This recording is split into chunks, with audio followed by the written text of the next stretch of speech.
지금이야 사시사철 먹을 것이 풍족해서 한겨울에도 마트에 가면은 딸기며 수박이며 참외며 먹을 게 풍족한 시대를 우리가 살아가고 있습니다마는 한때는 우리나라도 자원도 없고 기술도 없을 때에 오로지 땅만 파먹고 살던 그런 시절이 있었죠. 오로지 농사만 지어 먹고 살던 그런 시절에는 이제 모든 가을 거지가 끝나는 이맘때쯤 저희 고향 마을로 치자면은 고구마 농사가 끝나는 요맘때쯤이 곡간도 인심도 제일 넉넉했던 때가 아닌가 싶습니다. 나라마다 또 시대마다 조금씩 다르기는 하지만은 그렇게 추수가 끝나면 감사의 축제를 벌이곤 했습니다. 교회도 마찬가지로 이제 모든 추수를 마치고 우리가 농사를 짓는 것은 아닙니다마는 겨울을 앞두고 감사의 절기를 지키게 되었습니다. 물론 똑같은 감사의 축제지만은 우리 기독교의 감사절은 또 일반적인 감사의 축제와는 그 성격과 의미가 다르다고 생각이 드는데 또 말씀을 통해서 어떻게 무엇이 다른지도 함께 생각을 해보도록 하겠습니다. 현대 자유문명 국가의 시민들에게 가장 괴로운 일이 있다면 그것은 설교를 듣는 일일 것이다 라고 영국의 소설가인 안토니 트롤롭이라는 사람이 이야기를 했습니다. 아마 그 양반은 별로 설교가 재미가 없었나 봅니다. 설교 듣는 일은 대단히 괴로운 일입니다. 목사로서 할 수만 있으면 괴로움을 덜어드리고 싶어서 어떻게 하면 괴로움을 덜어줄 수 있을까? 설교 시간을 짧게 하는 게 제일 좋겠다 싶어서 지난주부터 설교를 조금 짧게 하고 있는데 혹시 여러분 느끼셨습니까? 여러분이 느끼지 못할 정도로 조금씩 줄여가고 있습니다. 특히나 괴로운 일은 해마다 반복되는 절기 설교입니다. 매 해마다 부활절, 추수감사절, 성탄절 그 얘기가 그 얘기입니다. 하나님께 감사하자, 항상 감사하자, 늘 감사하자는 설교니까 뻔한 얘기처럼 들려줄 수도 있습니다. 듣는 여러분도 괴롭겠지만 준비하는 사람도 괴롭습니다. 올해 추수감사주일은 무슨 설교를 준비하나 그 괴로움을 좀 덜어보려고 절기와 상관없이 그냥 말씀 일기 본문에 따라 계속 설교를 해나가고 있습니다. 그런데 그 본문이 절기와 딱 맞아 떨어지면 참 좋을 텐데 가끔 맞지 않을 때가 있습니다. 성탄절인데 부활절 말씀이 나온다든지 또 추수감사절에 무슨 성탄절 말씀이 나오면 조금 난처하긴 하지만은 성경 어디를 펼치나 항상 감사하라는 말씀은 다 있어요. 그래서 그나마 이 추수감사주일 설교는 그렇게 부담이 좀 덜한 것 같고 특히 오늘 말씀 일기 본문인 이 민수기 29장의 말씀은 딱 맞아 떨어지는 것 같습니다. 구약 성경의 구약 시대 이스라엘 백성들에게 있어서 초막절은 오늘 우리가 지키는 추수감사절과 똑같은 절기였습니다. 오늘 말씀은 초막절 또는 수장절 또는 장막절이라고 하는 7월 절기 가운데 한 말씀이 우리에게 주어졌습니다. 신명기 16장 13절부터 보면은 더 자세히 나오는데 너희 타작마당과 포도주 틀에 소출을 거두어들인 후에 이래 동안 초막절을 지킬 것이요 그랬습니다. 모든 추수를 거두어들인 다음에 타작을 하고 난 다음에 초막절을 지키라 그랬습니다. 이 날은 이스라엘 백성들이라면은 모든 백성들이 곡식을 들여서 창고에 정해놓은 다음에 광야로 나가서 들판에 나가서 풀집을 짓습니다. 풀로 나뭇가지로 천막을 짓고 그 안에서 일주일 동안 생활을 하는 것입니다. 이스라엘 백성들이 광야 40년 동안 고생했던 것을 기억하면서 그때도 여전히 하나님이 자신들을 먹여주고 입혀주고 인도하신 것에 대한 감사하는 마음으로 풀로 집을 지었다. 그래서 풀집을 뜻하는 한자로 초막. 그 초막이 이제 하나의 텐트지 않습니까? 그래서 장막, 그래서 초막절, 장막절, 곡식을 거두어 창고에 보관했다. 그래서 수장이라는 한자를 써서 수장절이라고 이 세 가지 명칭으로 불려집니다. 초막절, 수장절, 장막절. 지난 한 두어 달 전에 팔레스타인의 하마스가 이스라엘을 침공했던 그 날이 바로 초막절 축제일이었습니다.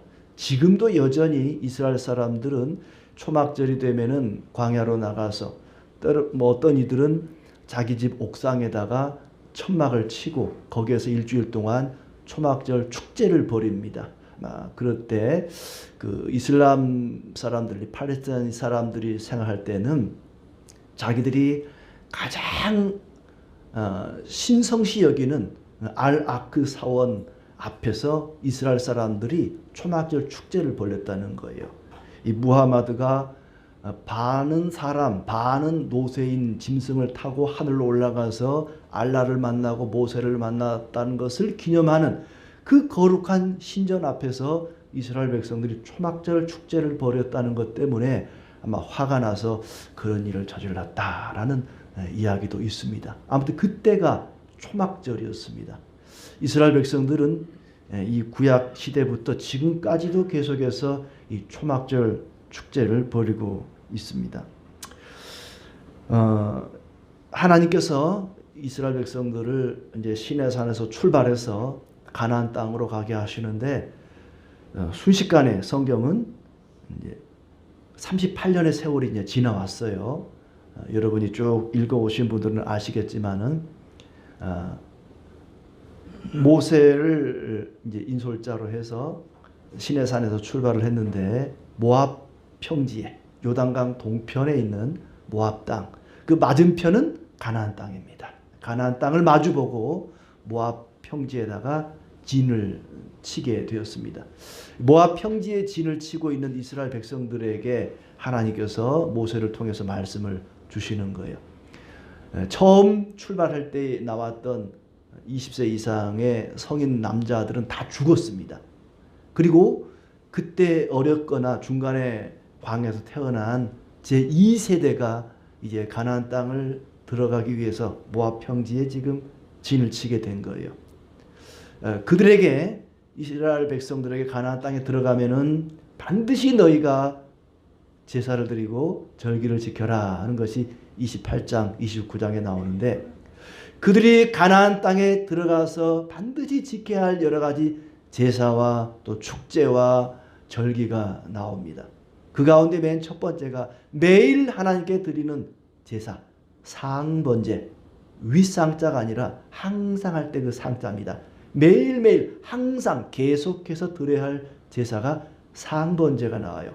아침에 그리고 해가 질 때에 그들은 짐승을 잡아 불태워 드리면서 하나님께 제사를 드려야만 했습니다. 1년 365일 계속해서 매일매일 드려야 하는 것이 상번제였습니다. 그리고 일주일마다 안식일 제사를 드렸고요. 그리고 한 달에 매달 초하룻날 월삭이라고 하는 이름은 따로 지어져 있지 않습니다만은 우리가 흔히 월삭이라고 부르는 초하룻날 하나님께 또 제사를 드렸습니다. 그러니까 매일 하나님께 제사를 드리고 일주일에 한 번씩 드리고 한 달에 한 번씩 드리고 그리고 1년에 한 번씩 정월 15일 날 유월절 제사를 드렸죠. 그리고 무교절 절기를 지켰고 그로부터 50일 후에는 오순절, 칠칠절이라고 부르는 오순절 절기를 또 지켰고 그리고 이제 마지막 절기가 바로 7월 절기인데 우리 달력과는 좀 다릅니다. 그 이스라엘 달력으로 해서 7월 달에 드리는 절기가 29장에 나옵니다. 7월 첫날은 나팔절, 7월 10일은 속죄일, 그리고 7월 15일, 12절에 나오는 대로 일곱째 달 15째 날에 그렇습니다. 이 날이 바로 초막절, 수장절, 장막절이라고 부르는 그 초막절 절기에 대해서 이야기를 하고 있습니다. 하나님께서는 이스라엘 백성들이 이런 제사를 통해서, 이런 절기를 통해서 하나님과 만나고 하나님과 교제하고 하나님을 섬기고 하나님을 경외하기를 바랬습니다. 그들이 전쟁을 치러야만 했지만 전쟁 중에도 제사는 그치면 안 되었습니다. 왜냐하면 전쟁의 승패는 군사의 많고 적음에 달린 것이 아니라 하나님과 어떤 관계에 있느냐에 따라 달려있기 때문에 전쟁 중에도 제사를 그치면 안 되었습니다. 그리고 그들이 가나안 땅에 들어가서 목축을 하든지 농사를 짓든지 풍성한 열매를 거두더라도 그것을 의지하지 말고 하나님을 의지하도록 반드시 제사와 절기를 지키도록 말씀하셨습니다. 왜 하나님께서 이렇게 이미 출애굽기 레위기에서 하신 말씀을 반복해서 또 하는가? 이미 그때 모세로부터 들었던 1세대는 다 죽고 없습니다. 이제 2세대가 새롭게 가나안 땅 진군을 앞두고 있는 거예요. 그들은 잘 모릅니다. 절기를 어떻게 지켜야 할지, 제사를 어떤 식으로 드려야 할지 잘 모릅니다. 그래서 새로운 세대에게 너희가 가나안 땅에 들어가거든 반드시 이런 날들을 지켜야 한다. 제사를 드려야 한다. 말씀하고 있습니다. 왜냐하면 가나안 땅은 빈 땅이 아닙니다. 텅 비어있는 땅이 아닙니다. 그곳에는 원래부터 살고 있던 사람들이 있습니다. 그 사람들은 타락이 극치에 이른 사람들입니다. 자기의 욕심을 채우기 위해서 자기 아들을 불태워 제물로 드리는 사람들이었고 동성애는 물론이고 심지어 짐승과 교합하는 끔찍한 일을 벌이는 사람들이었습니다. 만약에 새로운 이스라엘 백성들이 가나안 땅에 들어가서 그들과 똑같이 살아간다면 그들과 똑같이 그 땅에서 쫓겨날 참이었습니다. 그런 비극이 일어나지 않도록 하나님께서는 새로운 세대에게 초막절을 비롯해서 여러 가지 절기를 지키라고 말씀하고 있습니다. 타락한 세상 속에서 그들을 자신을 지키기 위해서는 이런 제사와 절기가 필요했습니다.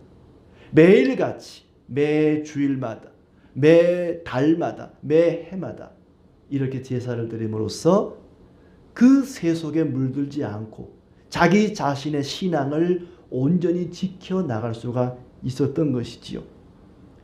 하나님은 그들이 추수한 곡식을 의지하지 않고 하나님만 의지하며 살게 하려고 너희가 거둬들인 곡식을 창고에 들여놓은 다음에 광야에 나아가서 하나님께 감사하고 함께 나누고 축제를 벌여라. 그것도 하루 이틀이 아니라 8일 동안이나 그렇게 하라고 말씀하십니다.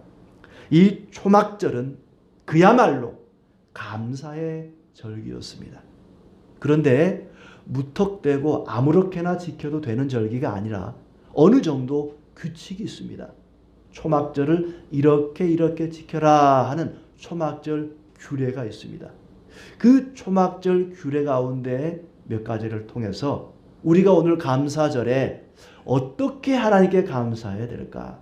세상 사람들의 이방신을 섬기는 사람들과 우리와 감사가 어떻게 달라야 하는가를 함께 나누도록 하겠습니다. 첫째는 속죄제를 반드시 드리라 그랬습니다. 오늘 29장 말씀에 9번씩이나 속죄제를 드리라 하는 말씀이 나옵니다. 5절 끝에도 보면은 순염소 한 마리로 속죄제를 드리며 그랬고 초막절을 지키는 매 날마다 속죄제를 드리라 그랬습니다. 11절 끝에도 순염소 한 마리를 속죄제로 드릴 것이다. 또 16절에도 순염소 한 마리를 속죄제로 드릴 것이니라. 둘째 날도 19절에 또 셋째 날도 22절에 넷째 날도 25절에 다섯째 날도 또 28절에 그리고 31절에 34절에 매일매일 하나님께 초막절 제사를 드리는데 반드시 빼먹지 말아야 할 것이 속죄제를 드리는 것이다. 속죄제라는 것은 뭐냐면은 내가 죄인이기 때문에 나는 하나님께 나갈 수가 없습니다. 내가 하나님께 가고 싶어도 나는 죄가 많아서 갈 수가 없습니다. 그러니 이 순념소를 대신 나 대신 죽이고 그리고 하나님께 나가기를 원합니다. 나의 죄를 대속하는 그런 제사를 드린 다음에 하나님께 나가 감사를 할 수가 있었습니다. 속죄를 해야만, 반드시 속죄가 있어야만 감사도 할 수 있는 것입니다. 우리가 감사할 때 누구에게 감사합니까? 하나님께 감사하죠. 근데 하나님께 감사를 해야 되는데 일단 하나님께 가야 감사를 하든지 말든지 할 것 아닙니까? 하나님께 갈 수도 없는데 어찌 감사를 할 수 있겠습니까? 하나님께 가기 위해서는 반드시 속죄제가 필요하다는 거예요. 그래서 이 감사의 절기에 빼먹지 말아야 할 것이 속죄제다. 매일매일 감사의 축제를 벌이는데 반드시 해야 할 일이 속죄제라고 반복해서 이야기합니다. 하나님께 나가기 위해서는 속죄 제물이 필요합니다. 하나님께서는 그 백성들이 하나님께 나오는데 빈손으로 나오지 않기를 원하셨습니다. 속죄의 짐승을 잡아서 불태우고 나오기를 원하셨습니다. 희생 제물이 없이는 하나님께 나가는 것 자체가 불가능합니다. 하나님께 가서 감사를 해야 되는데 하나님께 갈 수도 없는데 어떻게 감사를 하겠습니까? 그러니 먼저 하나님께 나가기 위한 속죄 제물이 필요하다는 것이죠. 우리는 영원히 죽임을 당해 마땅한 죄인들입니다. 죄인들은 거룩하신 하나님께 갈 수가 없습니다. 구원받지 못하면 감사 자체도 불가능하죠. 감사의 제사를 드리는 일에 왜 짐승이 죽어야만 하는가? 하나님께 감사를 드리고 싶어도 죄가 가로막고 있으면 하나님께 가는 것 자체가 불가능해요. 그 죄의 담을 헐어야만, 죄 문제를 해결해야만 하나님께 갈 수가 있습니다. 그래서 속죄의 제물이 필요했던 것이죠. 제물을 대신 죽여서 속죄를 한 다음에 감사하기를 원하십니다. 일곱째 달 7월 10일 날 드리는 속죄일 규례를 보더라도 7절부터 11절까지 나오는 그 내용에 보면은 자기 심령을 괴롭게 하라는 말씀이 있습니다. 금식을 하라는 얘기죠. 밥을 굶어가면서 자기 자신이 죄인인 것을 드러내고 하나님 앞에 속죄하는 그런 날을 정해 주셨습니다. 하지만 아무리 회개하고 금식을 한다 해도 죄는 없앨 수가 없습니다. 다만 회개함으로써 죄를 사랑하는 마음을 막을 수는 있겠지만, 내가 죄를 사랑하는 마음을 중단시킬 수는 있겠지만, 회개라고 하는 것이, 금식이라고 하는 것이 우리의 죄를 없앨 수는 없습니다. 우리의 죄를 없애기 위해서는 반드시 속죄의 제물이 있어야 됩니다.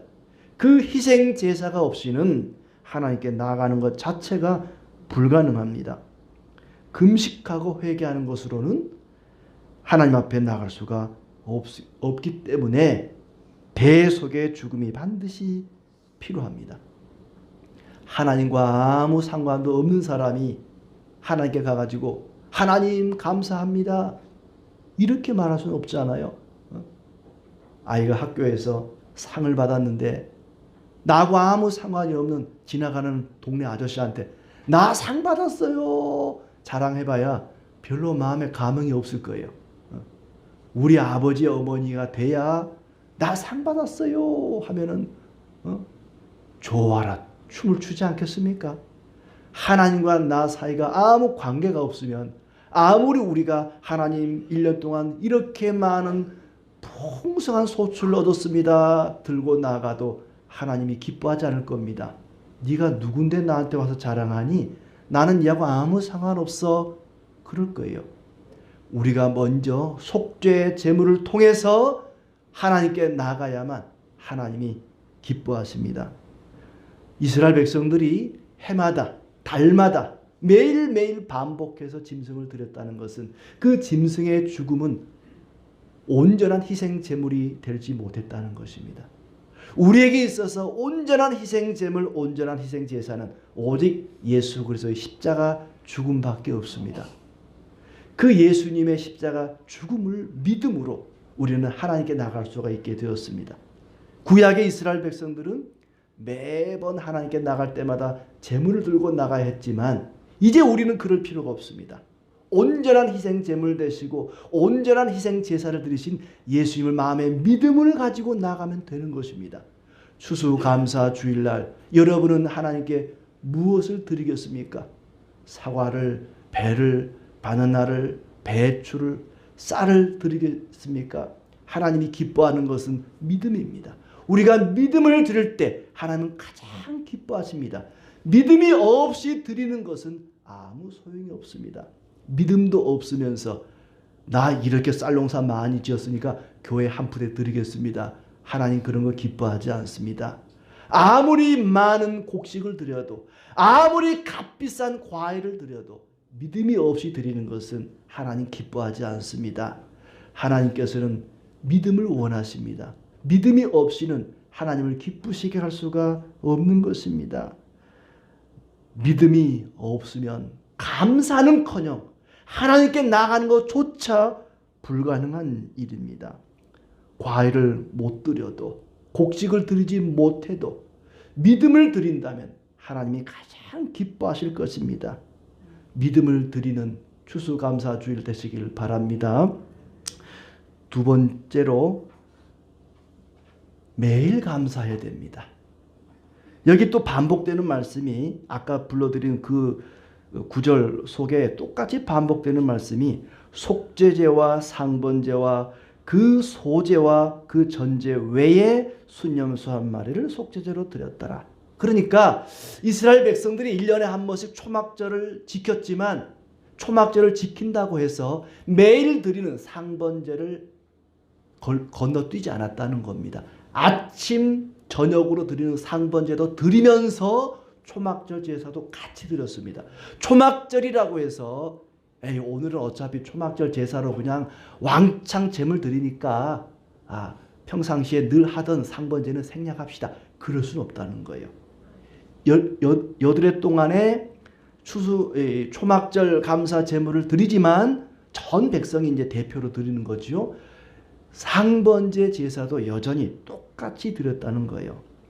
16절에도 보시면 상번제와 그 소제와 그 전제 외에 속죄제를 드렸다. 늘 하던 그 경건 생활을 게을리하지 않았다는 것입니다.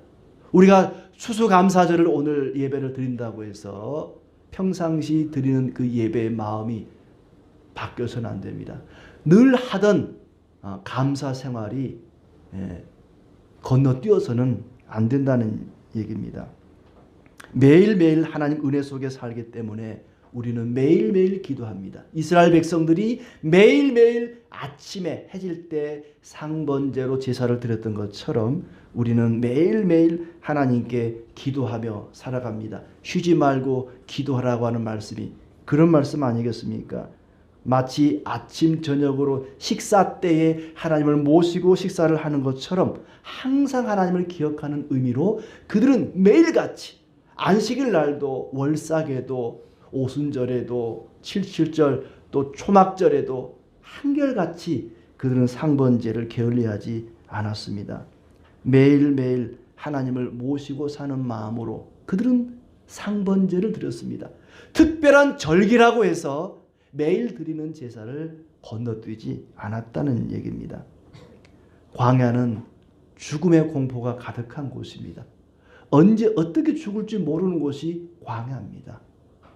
죽음의 공포가 가득한 광야에서 생명 주신 하나님께 그들은 감사했습니다. 죽음의 공포는 그때는 광야에 있었지만 지금 광야 같은 세상에 죽음의 공포가 가득합니다.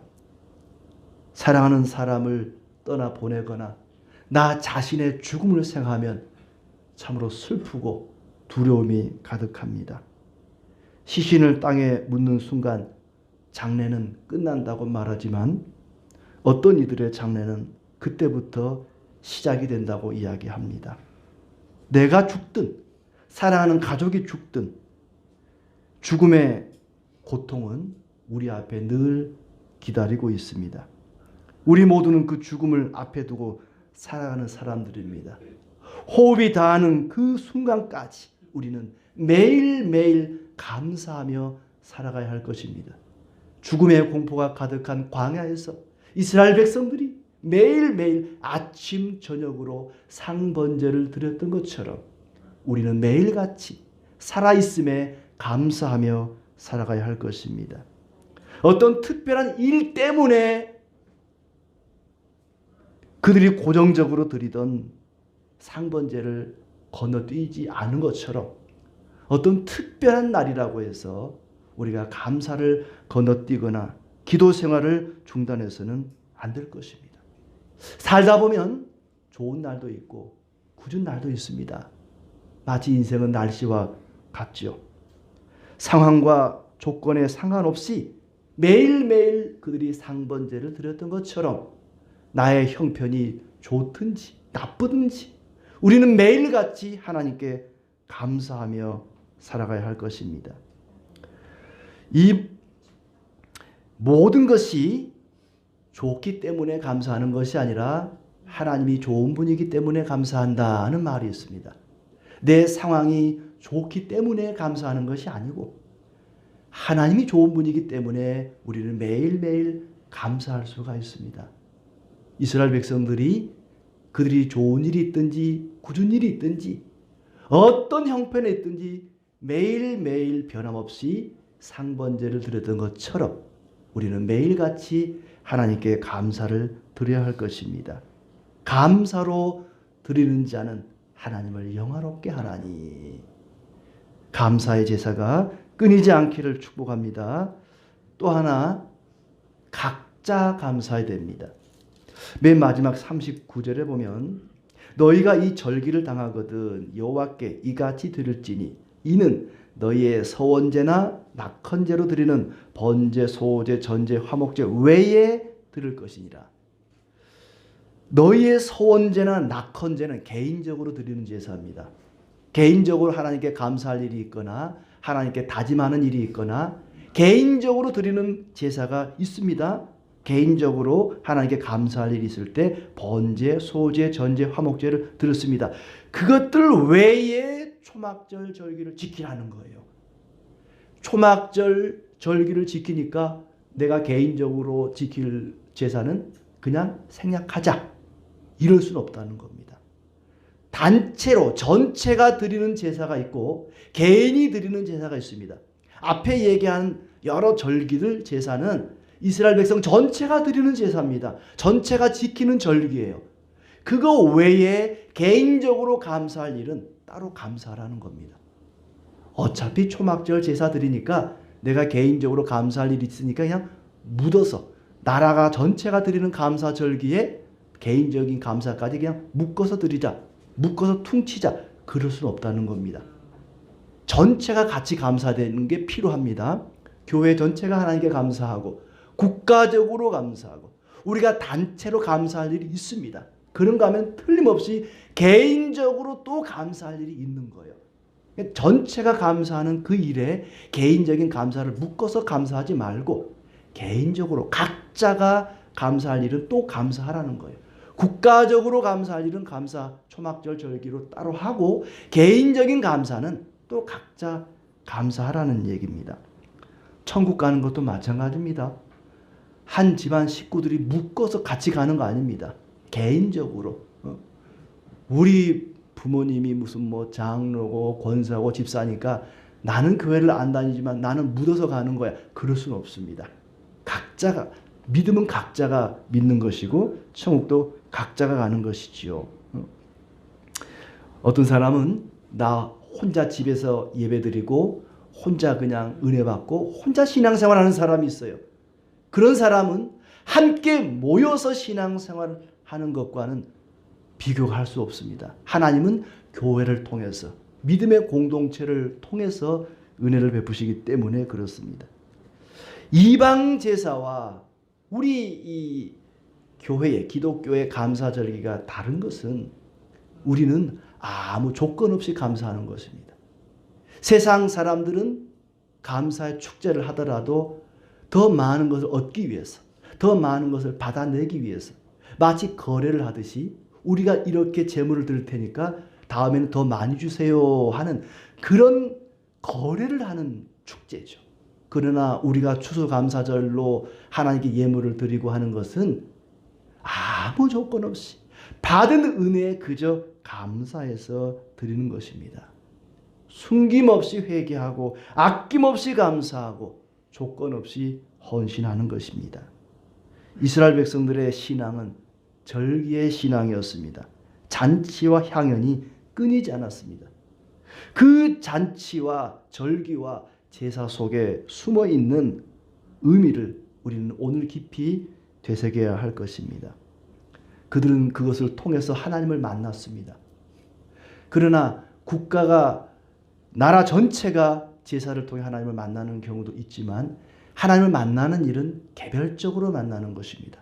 우리가 다 같이 추수감사주일 예배를 드리지만 여러분 각자가 개개인이 이 시간을 통해서 주님을 만나시기를 바랍니다.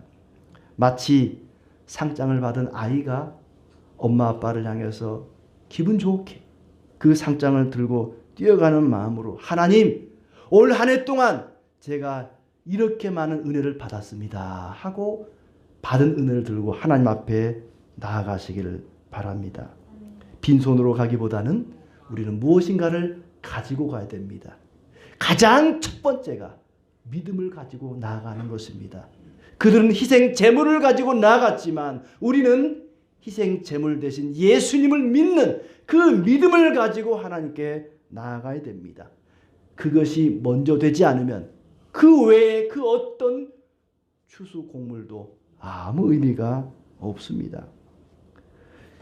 그때 이스라엘 백성들이 8일 동안 드렸던 제물의 숫자는 215마리였습니다. 1년 중에 가장 마지막 절기였고 가장 큰 감사의 절기였습니다. 천국은 감사가 넘치는 곳입니다.